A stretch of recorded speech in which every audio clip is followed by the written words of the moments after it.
Life has been whooping my ass. I have been there for this surrogate the whole 9 yards. And it's like I'm battling things that I can't even battle myself alone. I'm just tired. I am overwhelmed. She tries to manipulate him and say things to him to make him feel sorry for her. But who we need to feel sorry for is the baby inside of her. I just need prayer. I need peace. Because I'm tired of fighting for something I've been wanting for so long. This nasty TikTok couple with way too much time on their hands are now feuding with their surrogate who they depended on a baby for. We all know Cheryl is in her 60s, so there's no way she's having a kid on her own. So the couple enlisted a random woman from Alabama to hold Karan's child, and everything has been going downhill ever since then. This situation is incredibly messy, so let's get into it. We're going to be talking about that sick couple with a 37-year age gap and the determination to have a baby. Now, we've talked about Cheryl and Karan before in the past, and it looks like they have been scammed by their surrogate, which when I read that, I felt like that was probably the grace of God stepping in and stopping a disaster from happening. Remember, Cheryl is 62 years old, so she's in no place to have a child, and her partner, Karan, is 25. The pair have previously made headlines with frequently going viral when sharing details about their relationship. And in a past video, we talked about how they were getting a surrogate to have a baby.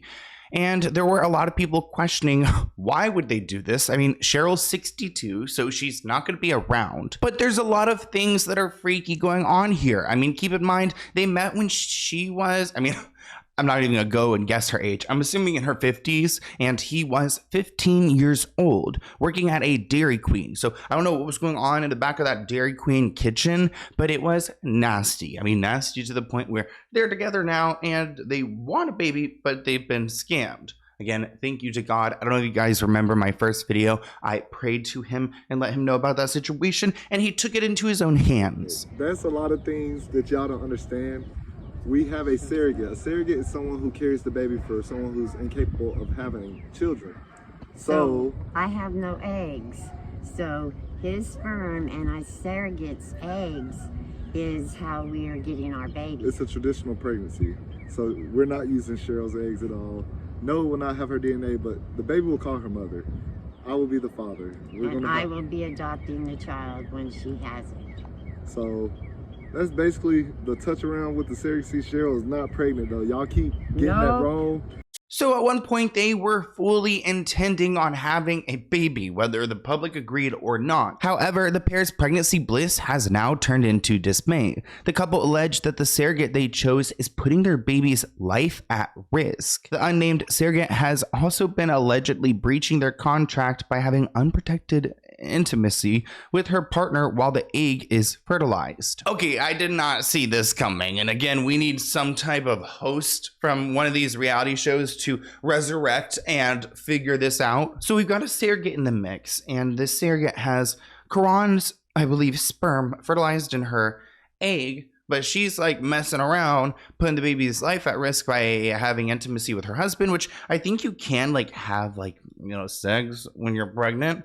So I wonder if there could be other things that she is doing that could be putting the baby's life at risk. So on Father's Day of this year, the surrogate reportedly informed the couple that she was no longer interested in doing this anymore, which that sounds like a little bit too late. Also, the timing is questionable because on Father's Day, that's a great way to stir up some viral moments.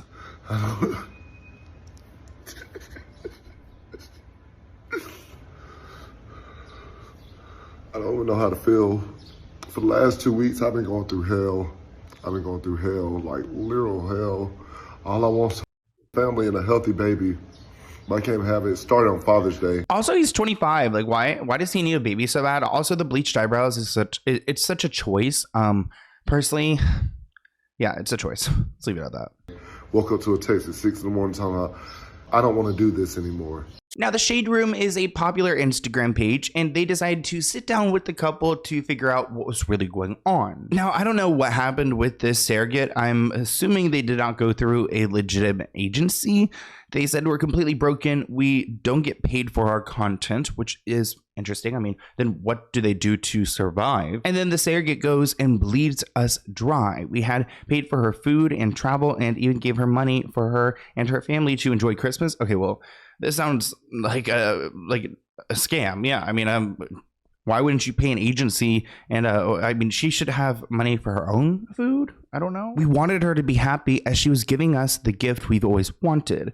It just feels like we're always getting screwed over. So I'm confused because they said it was his sperm in that one video.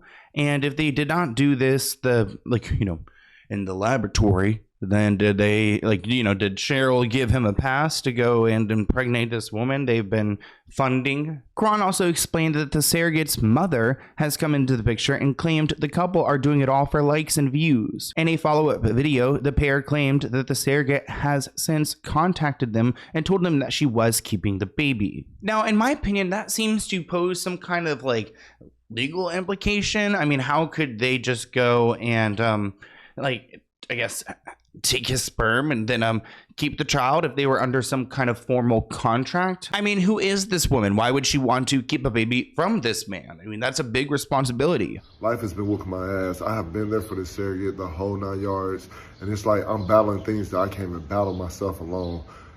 I'm just tired. I am overwhelmed.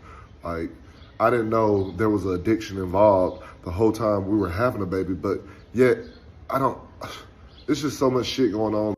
Did he say addiction? Addiction. I don't know, I wanted this family so bad, but it's like everything is just, she fucked up my first Father's Day. Then her mom's trying to come in the picture when she had nothing to do with the whole surrogacy because she think me and Cheryl doing this for likes and views. Lady, you have never took one day out of your time to meet us. You don't know nothing about us, but yet you're trying to take something that's not yours. She don't even want the baby. She sent me text saying she don't want the baby, and I feel like, I don't know if she's gonna kill my baby or what, but right now at this point, I just need prayer. I need peace, cause I'm tired of fighting for something I've been wanting for so fucking long. Well, that's a lot to take in. I guess, when the time is right, maybe don't force something right now. That sounds really scary. I'm like, I hope that, I don't know, that this isn't really what's actually going on, but it kind of seems like it is. Like hearing this woman's mother speak out, there's some truth to them wanting to do this for likes. I mean, the pair actually already decided on their baby name, and they hinted it begins with an A. I mean, do we even have a due date? There's nothing really clear here at all. And if this was a professional surrogate, the mother would not have an opinion. Some people are actually supporting their decision, or I guess more of their this incident, their side, and supporting them having a child, writing, couldn't you just adopt? Just a thought. It's all gonna get better soon. Don't give up. Sincere good wishes. Finding a suitable surrogate. Make them sign a legal contract. Well, duh. I'm just not trying to dwell in the negative because, yeah, it was a lot of things that weren't getting done right and being done right, but we're trying. At the end of the day, we're gonna keep going because, hey, the baby's still healthy. It's still processing very slowly, but we have to take it one day at a time. So yes. I'm not going to dwell on the negative and just be, oh, what if? It's in God's hands now. Yes. And we cannot control what's going to happen. So I wonder why he does have this anxiety to have this baby. I mean, he's 25 years old. He can wait another 5 years. Why don't him and Cheryl just take some time, wait until they have plenty of money so they don't have to worry about this surrogate bleeding them dry. Now, it looks like the couple surrogate is a Caucasian woman in her 20s from Alabama. The woman reportedly messaged the couple on social media offering to carry their child. Red flag number 1. Oh no, let's get into this. This is the only glimpse we got of their surrogate, a Caucasian woman in her 20s from Alabama who decided one day to message them offering to help them out. I'm just like, okay, wait. So then did Cheryl give Karan a pass? I mean, does Cheryl even have sex with him? Are they even intimate? But I guess when asked if they took the time to do their research on the surrogate, the couple declined, saying, no, we did not. She didn't have no medical issues or nothing, as far as when we met and discussed it in person. That next year, she told us something different, but we didn't think it was anything major until she actually lived with us. What? There's something really sketchy about this entire setup. Do your research and homework on her? No, we did not. We did not. She didn't have no medical issues or nothing. As far as when we met, we discussed it in person. We talked before the year came. That next year, she told us some different stories, and she was honest about it, but we didn't think like, hey, it was not major until she actually lived with us. According to the couple, the woman's personality was nothing like they anticipated. Additionally, she allegedly asked the couple for money, and Cheryl even noted her as being manipulative.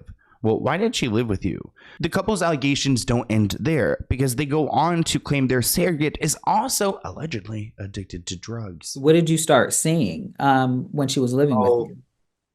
So what came with her was her family, and she has a child, and her baby daddy was here too, and they were in our living room. So literally, it ain't really much room in here. You can't really. We live in a 1-bedroom apartment. I noticed the character she gave us wasn't the character we were seeing when she got here, and it was like, wait. So she had wait. Did she have her own? So she brought her own child and her husband to come live in their 1-bedroom apartment all together? She tries to manipulate him and say things to him to make him feel sorry for her. But who we need to feel sorry for is the baby inside of her. Message him and say, I'm so starving. I'm starving to death. Can you please feed me? Like, send her some money so she can feed herself. We have taken her so much food. And that's not our responsibility, and that's not part of the agreement. How much can we do? We've went over and about, and everything is just more and more.